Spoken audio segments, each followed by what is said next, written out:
We have 3 hours to record. I think we're gonna have time to do this. Now, I don't know why they make leggings without pockets. I'm not gonna run somewhere that I don't like.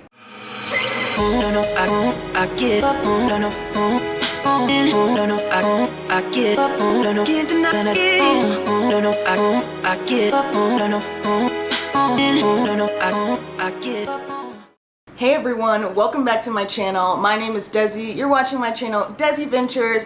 And if you hate running, this is the video for you, because guess what? I hate running too. So I'm gonna show you guys how I went from 0.5 mile, half a mile, struggling to finish, to running a half marathon in just 3 months. Let's get into it. I personally do not like running. I never have liked running. I played soccer as a kid, and although that entails a lot of running, you are motivated by something else, which is a ball. Now, the idea of running is something I've always liked. I always wanted to be able to run. I wanted to be able to say, hey, I just ran 5 miles yesterday. Like, what about you? What'd you do this weekend? I've always wanted to say that, but I never could because I just didn't have the motivation to just get up and run, especially as an adult. And when I did, I couldn't get very far, so it was very demotivating for me to continue on with a training plan that involved running. I'm gonna go over some tips and tricks that help me not hate running as much. These tips are in no particular order, so you don't have to do one before the other. These are just things that I would recommend to someone who is starting off on running, who's doing, their first race. Maybe it's just a 1 mile or it's a 5K, maybe even a half marathon, because I went straight from like 0 to 100 when I started my running training plan. So these would be very helpful for you, and some of them are tips that I couldn't find on YouTube and that I would recommend to people, and I wish more people knew. Tip number 1, get a good pair of running shoes. I did not have a good pair of running shoes, and although I watched lots of videos on how to run a half marathon, what I need to do as a beginner runner, and everyone said get the right shoes, I still didn't get the right shoes, okay? I went out and bought trail running shoes that were extremely flat. The brand is Merrell's, okay? And I love their shoes. They're great and comfortable for me because I have a very low profile arch. The problem with that, when you're running 13 miles in trail running shoes, you might as well be running barefoot for 13 miles. So I definitely suggest a mid to high profile stack height in your shoe. That just means the foam or the cushion that's on the shoe. So let me show you a pair of shoes. Now, I have run in a variety of shoes. I ran my entire half marathon in very low stack height shoes. Very much a trail running shoe, like a barefoot shoe. It wasn't this shoe specifically, but this is the brand Merrell. You can see that it doesn't have a lot of cushion in it. And if you were to put it on, it gives you that barefoot type of feeling. Now this is more of a hiking shoe, but I'm just trying to give you guys the idea. Now this is like a Nike Vaporfly with the carbon fiber plate, real nice and fancy. I have my own qualms with the shoe, but this is the kind of foam that you're looking for in your shoe. This is something that's gonna last you during a race, where your feet aren't gonna go numb, you're not gonna lose circulation, okay? Because your girl lost some circulation during the race that had never happened before in training. So you want to make sure you have a good cushion, you break your shoes in properly before you start your race, so make sure you're running in them a few weeks before. Now this is just for a beginner. I know like ultra marathon racers, they have specific race running shoes. I don't have the money for that and I don't have the time to kind of coordinate what shoe I'm gonna wear to go running on this specific day. So getting a shoe with nice foam in it that's comfortable for you, maybe even putting some inserts in it, would be a good idea. I also suggest you go to a running store, get your foot analyzed. I did this. It's free, and they can tell you which shoe you would be best for, and they'll tell you about your foot, if it's super narrow, if it's super low profile for your arch. I have very flat feet, so I'm prone to injury, especially with my knees. As you guys know, I've torn my ACL 3 times. So make sure you get the correct running shoe and that you break those shoes in. The next thing we're gonna talk about is a motivating workout plan or a motivating goal. So to get your butt up to go on a run that you don't wanna do, you need to set a plan for yourself, or you need to set a goal for yourself. For example, when I started my journey to running a half marathon, the first thing that motivated me was one of my sorority sisters asked me if I want to do a 5K. And I was like, you know what? I'm somewhat active. I could probably do a 5K. And I did the 5K without any practice, and that motivated me to be like, oh wow, I can run, right? I didn't even train for this, but I was able to finish it. I should do something a bit more. And I thought a half marathon would be that, but you know, finding a motivating race to do is something that will prompt you to get up and prompt you to train. So I suggest signing up for a 5K, a 10K, a 15K, a half marathon a few months from now. Don't do it this weekend. In a few months, so you can get yourself up and do an active training plan. The next part of that is to find an active training plan. You can find these on the internet. They are so free. They are so free, and they are so willing to just give you a training plan on Pinterest. I found my half marathon plan on Pinterest, and it was great for me because I planned my half marathon, I believe 4 months out. I actively trained for maybe 2.5 to 3 months of that because, you know, life happens, and like I went on some vacation. I will leave my training plan for my half marathon down in the description box below. I believe it was great for me, and it might be great for you too. As an adult, we don't eat things we don't like. The same thing applies to running. You don't have to run somewhere that you don't like. Number one is make sure you're running in a safe place, somewhere where you feel comfortable. But the same goes for your mentality. Run somewhere where you feel comfortable, where you feel like you're going to be motivated by the surrounding area. For example, I don't like running hills, and I don't like running on a lot of concrete or pavement. Now I know what you're thinking. Well, you gotta run somewhere, Desi. Where are you gonna run? That doesn't mean I don't run on concrete or pavement, but when I started running on trails. I really liked how soft, you know, the soil was when I would run on trails. You know, you had different kinds of textures that weren't super hard like concrete, running across bridges. Sometimes they have slats in them. I liked that terrain change.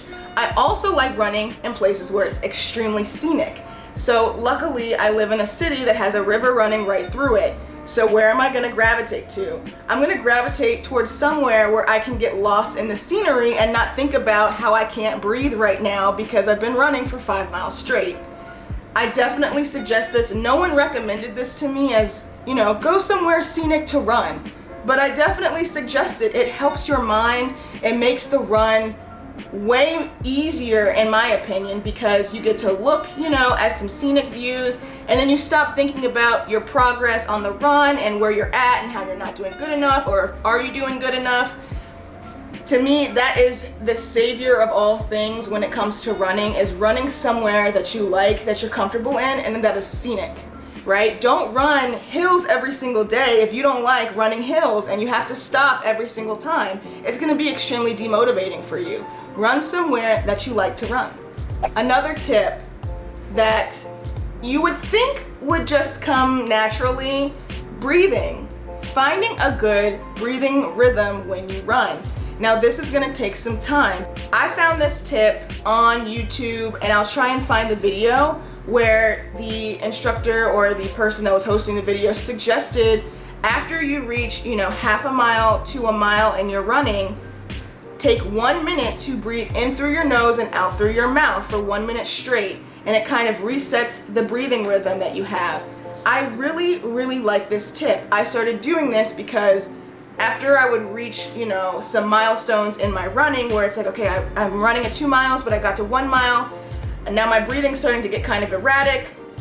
Resetting that breathing rhythm helps me to get more air into my lungs, and it's helping me push forward past that milestone. And I definitely suggest it, especially as a beginner runner, because it also takes your mind off of, oh, my feet hurt, my legs hurt, my knees hurt.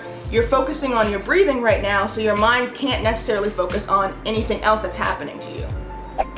Next tip. Now, I don't know why they make leggings without pockets, because leggings with pockets are the Sugar Honey Iced Tea, all right? I got a pair of leggings with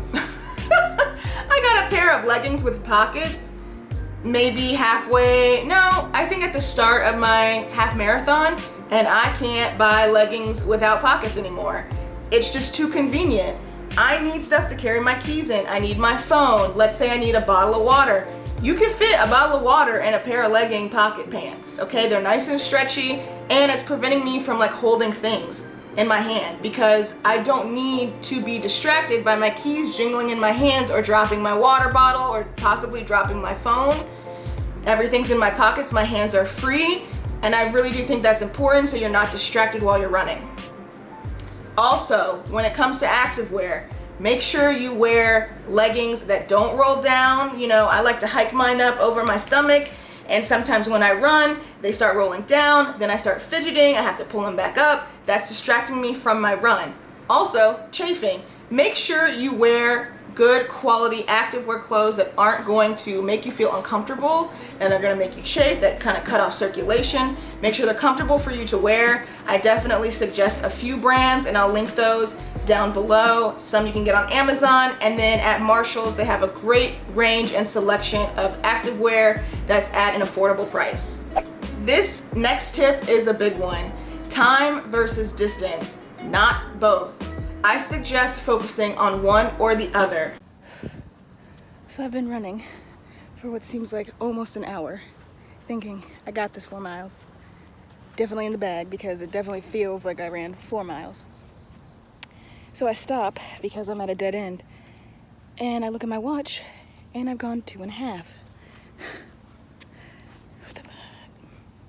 And it's only been 30 minutes. So I feel,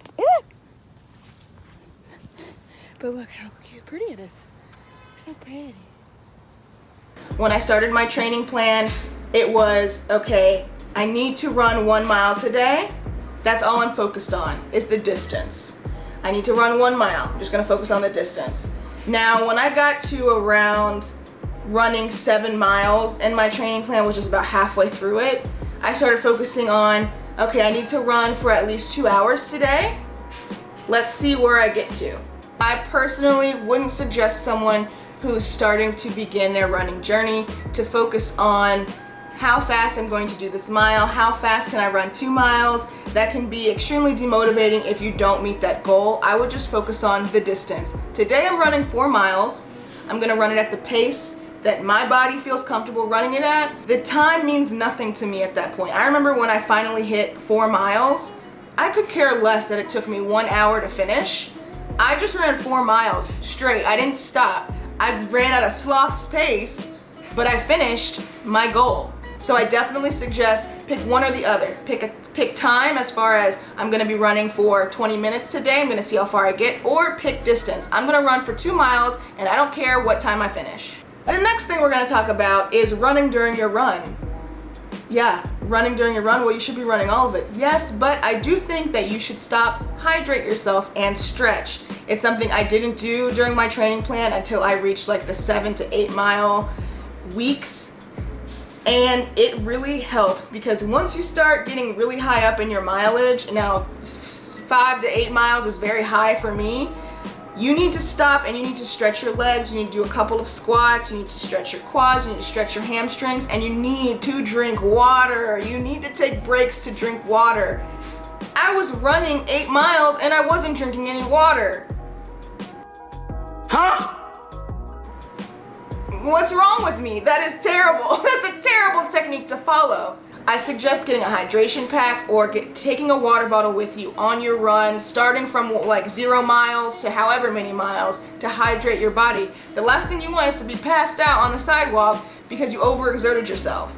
So make sure you're hydrating and make sure you're stretching. At certain mile markers or certain milestones in your run, that you stop, you stretch, and you drink water. So let's say you're running 5 miles. You could stop every mile, stretch, have a sip of water, continue on. Now during your race, you're gonna have to drink water. You can't, I mean, maybe you can just not drink water, but I don't suggest just not drinking water. You need to stop and you need to drink water while you're stopping and drinking your water. This isn't a rest break. It's like an active, I need to hydrate my body so I can keep going. Get a couple of squats in there and get a couple of stretches and then continue on. It's gonna help your body relax and not be as tight, especially during my race when my feet were hurting really bad, my hamstrings are cramping up. You know, it's race day, it's terrain that I haven't run before because I didn't run my race, like my route beforehand. You know, I was hurting in places that I didn't hurt while I was in training, so it's very good to stretch and hydrate your body at that point. Now, I hope you guys enjoy these tips and tricks, especially if you hate running, because trust me, I still kind of hate running, but I do it anyway because I love the idea of running. So if you love the idea of running, take some of these tips and tricks. Let me know in the comments below how you enjoyed these, and if you had never heard of any of them before, let me know which one was very enlightening for you. If you've made it this far into the video, we're pretty much done. Now, all I need you to do is click that like and subscribe button so you can get more content just like this. Thank you guys so much for watching, and I'll catch you in my next video.